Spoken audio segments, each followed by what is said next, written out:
Everyone, मैं doctor जूही आप लोगों का स्वागत करती हूं। और आज का जो हमारा टॉपिक है वो है इकोनॉमिक ज्योग्राफी, आर्थिक भूगोल। आर्थिक भूगोल के विषय क्षेत्र इकोनॉमिक एक्टिविटीज के बारे में आज हम इस वीडियो के माध्यम से चर्चा करने जा रहे हैं। तो वैसे बच्चे जो अभी सेमेस्टर 3 के इंटरनल एग्जाम को देने जा रहे हैं, उन लोगों के लिए वीडियो काफ़ी ज़्यादा उपयोगी होने वाला है, क्योंकि और जो यूजीसी नेट का तैयारी कर रहे हैं उन लोगों के लिए भी इकोनॉमिक ज्योग्राफी काफ़ी ज़्यादा उपयोगी है, क्योंकि इससे इकोनॉमिक ज्योग्राफी से काफ़ी ज़्यादा क्वेश्चन भी उठते हैं और पूछे जाते हैं। तो आप लोग इस वीडियो पे अंत तक बने रहें और ध्यान से इस वीडियो को देखें, ठीक है। तो इकोनॉमिक ज्योग्राफी का जो पहला चैप्टर है, जो सिलेबस आप उठाएंगे तो उसमें आप देखेंगे कि पहला चैप्टर क्या है। तो उसमें लिखा है meaning and scope of economic geography.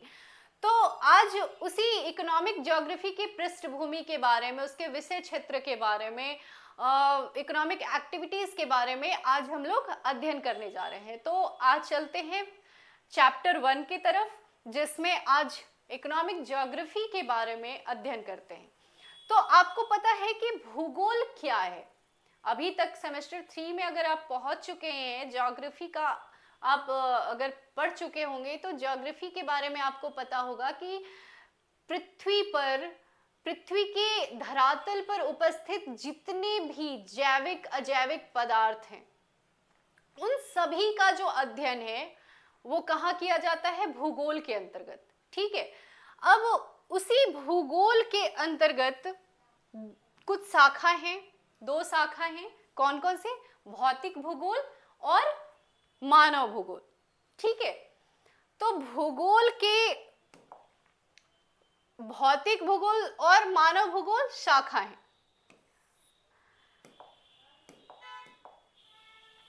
तो भौतिक भूगोल के अंतर्गत हम लोग क्या पढ़ते हैं?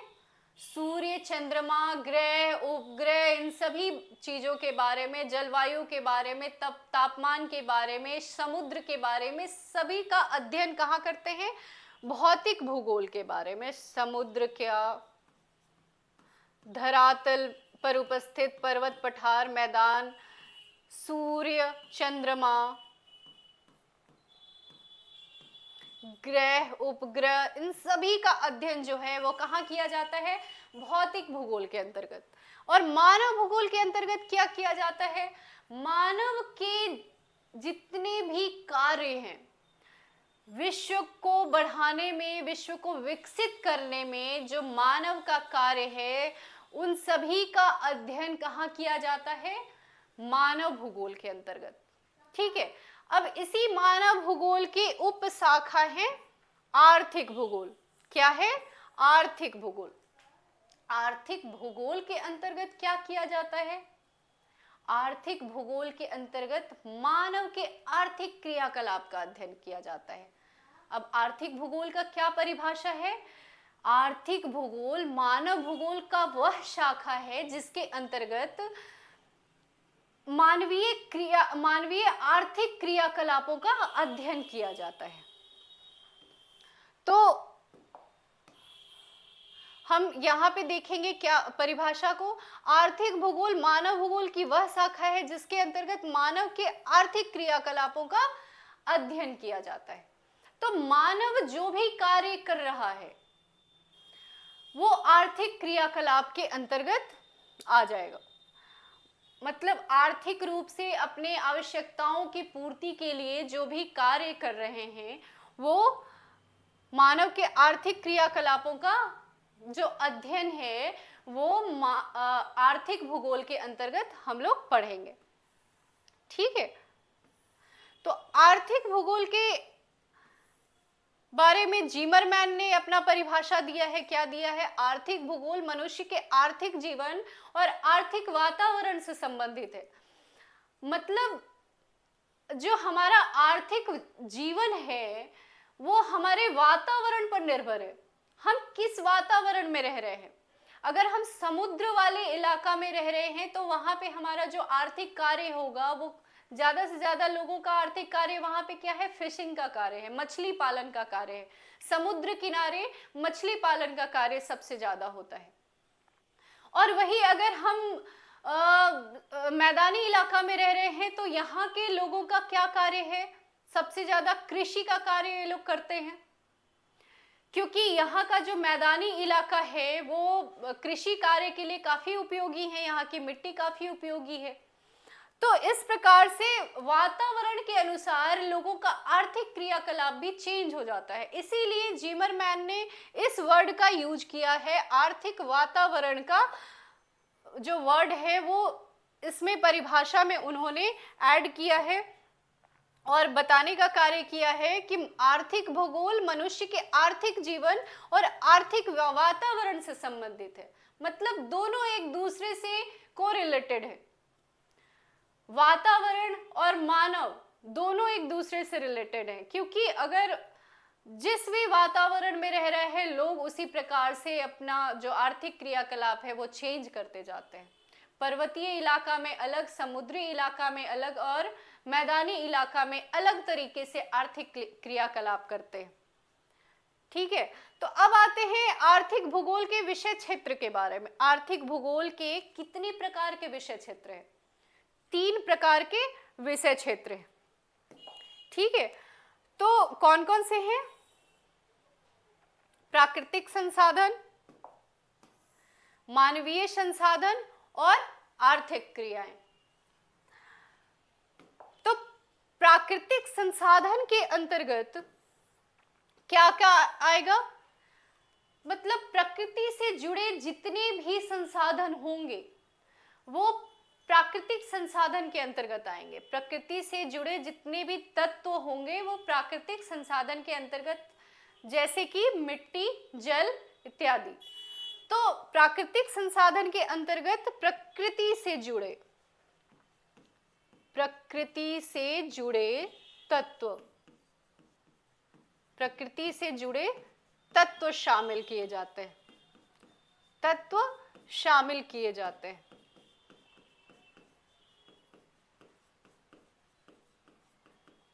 इसमें आप एग्जाम्पल में डाल सकते हैं जल, मिट्टी, मिट्टी के प्रभाव, मिट्टी के गुण वगैरह प्राकृतिक संसाधन के अंतर्गत आएंगे। अब दूसरा आएगा मानवीय संसाधन। मानवीय संसाधन के अंतर्गत क्या? मानव से जुड़े संसाधन, मतलब जनसंख्या, जनसंख्या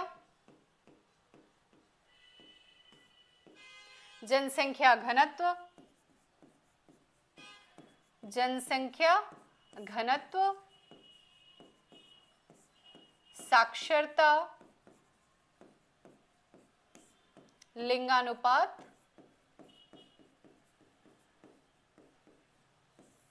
इत्यादि एक्सेट्रा। ठीक है, अब आएंगे आर्थिक क्रियाओं के अंतर्गत कि आर्थिक क्रिया क्या क्या है। आर्थिक क्रिया में आप अनुसंधान को डाल सकते हैं, वाणिज्य को डाल सकते हैं, अलग अलग प्रकार के कार्य जैसे मछली पालन हो गया, कृषि का कार्य हो गया, ये सारे कार्य जो होंगे वो आर्थिक क्रियाओं के अंतर्गत आएंगे। आर्थिक रूप से जो क्रिया किया जा रहा है, जिससे आय प्राप्त हो रहे हैं, जो कार्य करके जिनसे आय प्राप्त हो रहा है वो आर्थिक क्रियाओं के अंतर्गत आ जाएगा। ठीक है, तो इस प्रकार के 3 प्रकार के आर्थिक भूगोल के विषय क्षेत्र हैं। इसके बारे में हम लोग इन तीनों पॉइंट के बारे में हम लोग अगर क्वेश्चन का डील करेंगे तो हर तीनों पॉइंट के बारे में थोड़ा थोड़ा हम लोग डिफाइन करते जाएंगे। ठीक है, अब आएंगे हम लोग इकोनॉमिक एक्टिविटीज के बारे में, आर्थिक क्रियाकलाप के बारे में। आर्थिक क्रियाकलाप क्या है? अपनी मूलभूत आवश्यकताओं को पूरा करने के लिए मानव द्वारा किए जाने वाले वे क्रियाकलाप जिनसे जीवन यापन के लिए आय प्राप्त होती है, उन्हें आर्थिक क्रियाएं कहते हैं। मतलब वो हर कार्य जिनसे हमें आय प्राप्त हो रही है वो क्या होगा? आर्थिक क्रियाकलाप के अंतर्गत आएगा। जैसे कि कोई महिला अगर घर में खाना बनाने का कार्य कर रही है लेकिन उसे उस खाना बनाने से उन्हें आय प्राप्त नहीं हो रहा है, तो वो आर्थिक क्रियाकलाप के अंतर्गत नहीं आएगा। लेकिन अगर वही महिला वही खाना बनाने का कार्य उसको व्यापार के रूप में करना शुरू कर दे, वाणिज्य के रूप में करना शुरू कर दे, उसको बेचना शुरू कर दे, टिफिन के रूप में बाहर पहुंचाना शुरू कर दे, जिनसे उन्हें आय प्राप्त होना शुरू हो जाए, तो वो जो आय उन्हें प्राप्त हो रही है और वो जो कार्य कर रही हैं, जिस कार्य से उन्हें आय प्राप्त हो रहा है, वो कार्य क्या हो जाएगा? आर्थिक क्रियाकलाप के अंतर्गत आ जाएगा। ठीक है, तो हर वो कार्य जो अपनी आवश्यकताओं की पूर्ति के लिए, हर वो कार्य जिससे हमें आय प्राप्त हो रहा है, वो आर्थिक क्रियाकलाप के अंतर्गत आ जाएगा। ठीक है, तो अभी आएंगे कि भौतिक व सामाजिक पर्यावरण में भिन्नता होने के कारण विश्व के विभिन्न भागों में भिन्न भिन्न आर्थिक क्रियाएं पाई जाती हैं। ठीक है, तो भौतिक सामाजिक पर्यावरण में भिन्नता होने के कारण आपको अभी बताए कि भौतिक और सामाजिक वातावरण का काफी इंपॉर्टेंट है। हर एक मनुष्य के आर्थिक क्रियाकलाप में वातावरण का काफी इंपॉर्टेंट है। जिस प्रकार से वातावरण में डिफरेंसेस होते जाएंगे, उसी प्रकार हमारे आर्थिक क्रियाकलाप में डिफरेंसेस होते जाएंगे। ठीक है, तो अब आएंगे कि आर्थिक क्रियाएं कितने प्रकार के हैं। जो इकोनॉमिक एक्टिविटीज हैं वो कितने प्रकार के हैं? पहले इकोनॉमिक एक्टिविटीज को 3 प्रकार से रखा जाता था, प्राइमरी, सेकेंडरी और टर्शियरी, प्राथमिक, द्वितीयक और तृतीयक वर्ग में रखा जाता था। लेकिन अभी काफी ज्यादा स्पेशलाइजेशन होने के कारण इन सारी क्रियाओं को 5 रूप में रखा गया है। प्राथमिक क्रियाएं, द्वितीयक क्रियाएं, तृतीयक, चतुर्थक और पंचम। तो प्राथमिक क्रियाएं में क्या आ जाएगा? प्राथमिक क्रियाओं में जो प्रकृति से जुड़े तत्व होंगे, जैसे कृषि का कार्य प्रकृति से डायरेक्ट उन्हें प्राप्त हो रहा है, तो कृषि से प्रकृति से आधारित है कृषि, तो प्रकृति से डायरेक्ट रूप में जो जुड़ा होगा वो प्राथमिक कार्य में आ जाएगा। ठीक है, जैसे कि कृषि। दूसरा आएगा द्वितीयक क्रियाएं। ठीक है, अब द्वितीयक क्रियाएं क्या है? सेकेंडरी एक्टिविटी क्या है? अब जो प्राइमरी एक्टिविटी से प्राप्त जो भी आपको प्राप्त हो रहे हैं, जैसे कि आप मान लें एग्जाम्पल के रूप में आपको बताएं कि आपने कपास का उत्पादन किया, कृषि से आपने कपास का उत्पादन किया, तो कपास काफी ज्यादा आपको पैसे प्रदान नहीं कर पाएगा। अगर उसी कपास से मशीनीकरण के द्वारा आप उससे कपड़ा उत्पादन करते हैं, कपड़ा का निर्माण कर लेते हैं, तो उसी विनिर्माण को द्वितीयक क्रियाओं में रखा गया है। ठीक है, मतलब प्राथमिक क्रियाओं को मशीनीकरण के द्वारा उसके रूप में परिवर्तन करने को, जो परिवर्तन करने के बाद जो कार्य किए जाएंगे उसको द्वितीयक क्रियाओं के अंतर्गत रखा जाएगा। ठीक है, अब जैसे आप गन्ना ही देख लो, गन्ना जो है, गन्ना को अगर आप ऐसे भी छोड़ दोगे तो कुछ नहीं होगा, सूख जाएगा। लेकिन उसी गन्ने से अगर आपने गुड़ बना लिया, चीनी बना लिया, तो कितना ज्यादा उपयोगी हो जाएगा, काफी लंबे समय तक वो चल सकता है। तो वही चीज है कि प्राथमिक क्रियाओं को अगर मशीनीकरण के द्वारा उसके रूप में परिवर्तन कर दिया जाए तो उसको द्वितीयक क्रियाओं के अंतर्गत रखा जाएगा। ठीक है, अभी आएंगे तृतीयक क्रिया क्या है, तृतीयक एक्टिविटीज क्या है। तृतीयक एक्टिविटीज में सेवा का कार्य आता है, सेवा का कार्य, सेवा कार्य।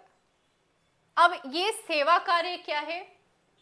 सेवा कार्य हर एक तरीके से, अगर ये प्राथमिक और द्वितीयक क्रियाओं को अगर इसमें सेवा दिया जाए, जैसे कि इनको कहीं परिवहन के रूप में बाहर ले जाया जाए, उसको बेचा जाए, उससे आय प्राप्त किया जाए, उससे अधिक से अधिक आय प्राप्त करवा रहा है वाणिज्य के रूप में, इसमें क्या आ जाएगा? वाणिज्य, बैंकिंग, बैंकिंग से भी सेवा का कार्य मिल रहा है। ठीक है। बैंकिंग से भी ऋण प्राप्त होता है, लोग अपने पैसे एक जगह रख सकते हैं। तो ये सब क्या है, सेवा का कार्य है।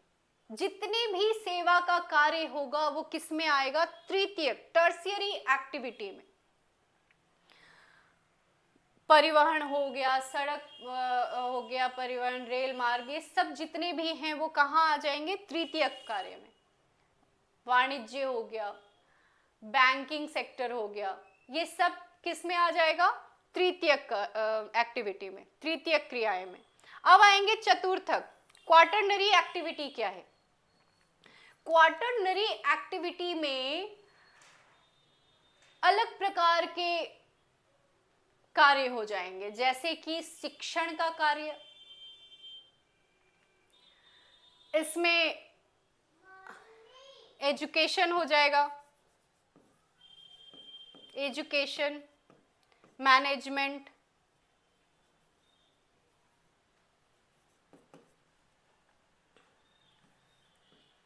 इंजीनियरिंग, ये सब कार्य जो है ये उच्च वर्ग में आता है, चतुर्थक वर्ग में आता है।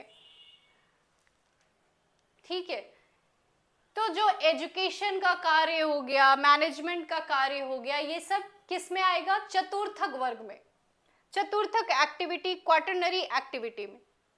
अब आएंगे कि पंचम क्या है, क्वाइनरी एक्टिविटी क्या है। क्वाइनरी एक्टिविटी जो उच्च स्तर के, बौद्धिक रूप से उच्च स्तर के लोग होते हैं, जो अनुसंधान का कार्य करते हैं, वैज्ञानिक होते हैं, रिसर्चर होते हैं, वो सब कहाँ आ जाएंगे, पंचम में।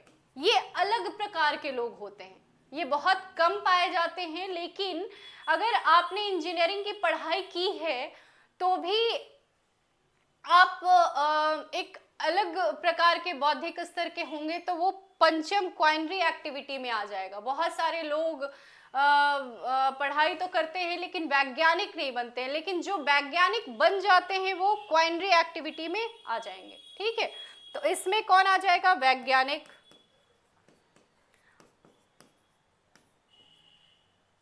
अब जो रिसर्च का काम कर रहा है,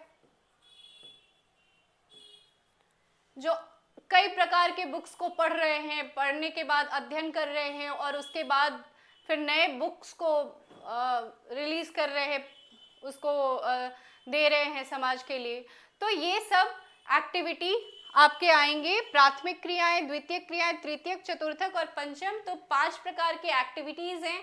तो ये आपने अभी तक आपने पढ़ाई करी। अभी आप अगर इस वीडियो में कोई प्रॉब्लम है तो आप कमेंट में ज़रूर बताएं। ये वीडियो अगर आपको पसंद आता है तो चैनल को लाइक करें, सब्सक्राइब करें। धन्यवाद।